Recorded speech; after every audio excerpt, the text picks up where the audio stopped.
Ladies and gentlemen, welcome to Monday's edition of Morning Brews. My name, of course, is Ryan Smeltz, and today I'm going to be talking to you about the end of the month. Obviously, very fitting since today is the last day of February, unless you thought it had 30 days. Number one, know your numbers. Number two, review performance. Number three, set expectations.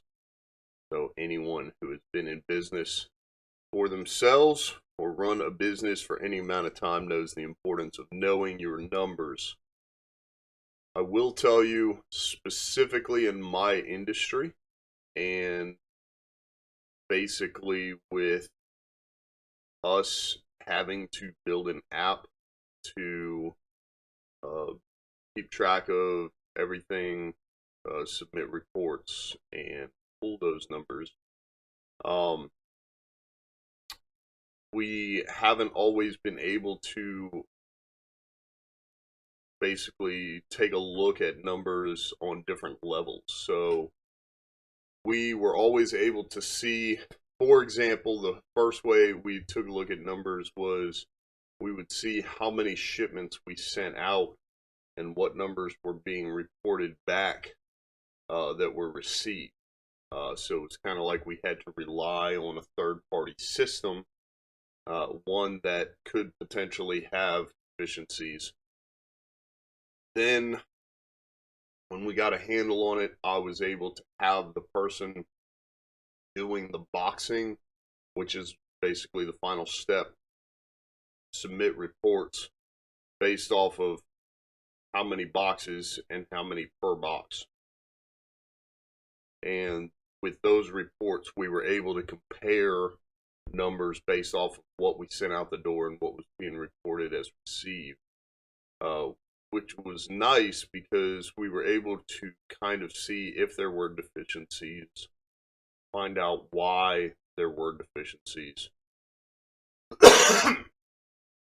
and kind of see where we had room for improvement. The difficulty in all this is I, until recently, have not been able to see like mid-step. So obviously when we take product into the warehouse, we're not going to immediately pop it open and start counting it.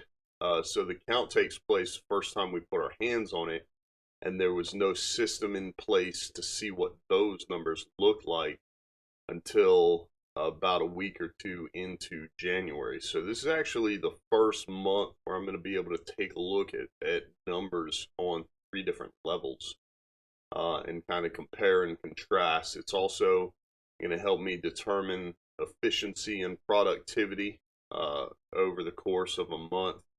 And I've also finally gotten our app set up where I can select dates. So I can take a look at it on a daily basis, which is what I do. I run a report every single day and I post it for everyone to see.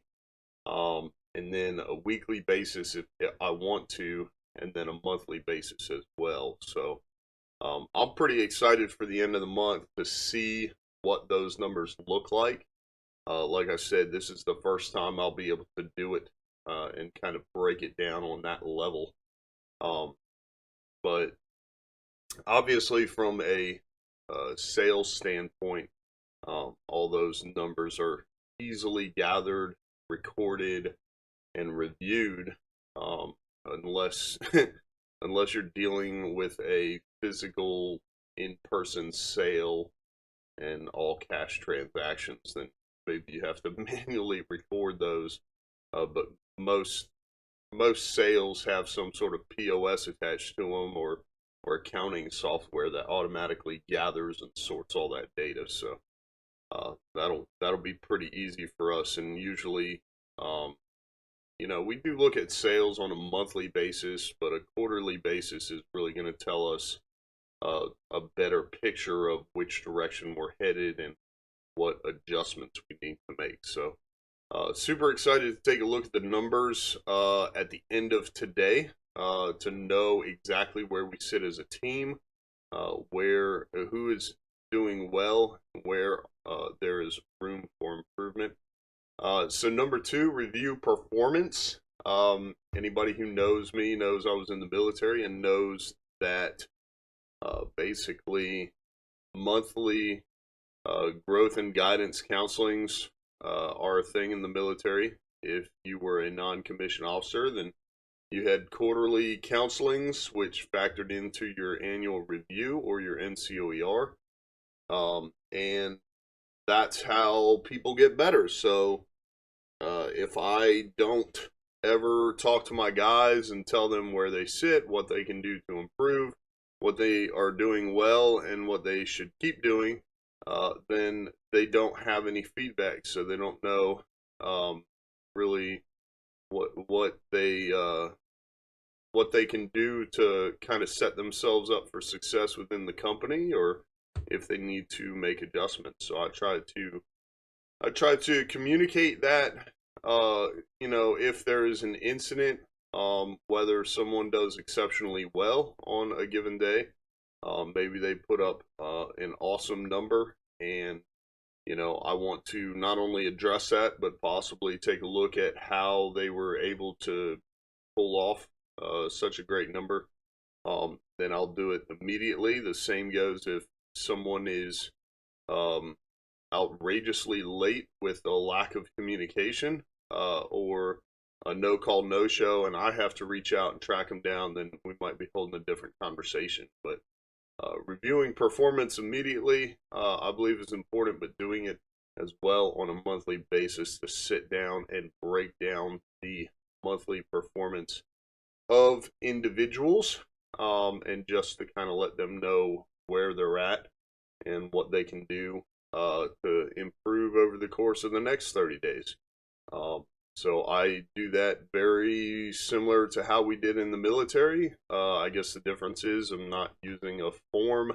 It's really just an internal form, a document that I just kind of copy and make adjustments to. So it has their name. It outlines that it's for monthly performance, and I definitely break down the sustains, improves, and then setting expectations as well.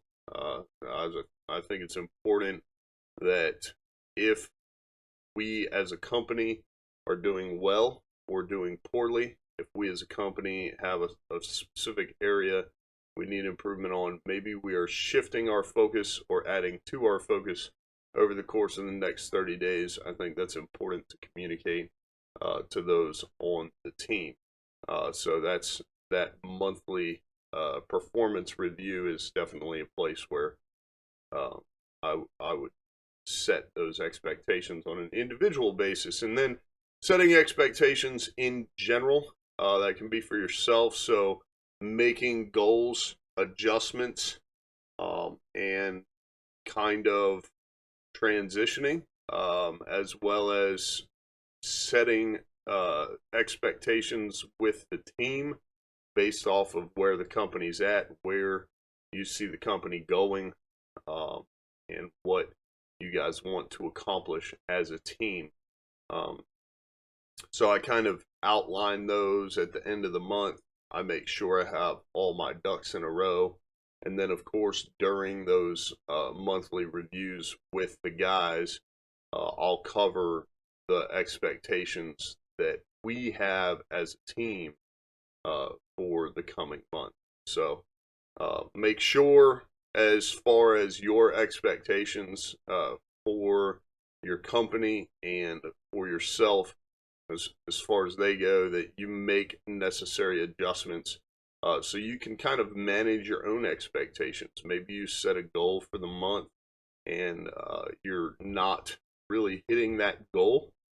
Maybe you need to make some adjustments to it to make sure that you're able to accomplish that goal this month.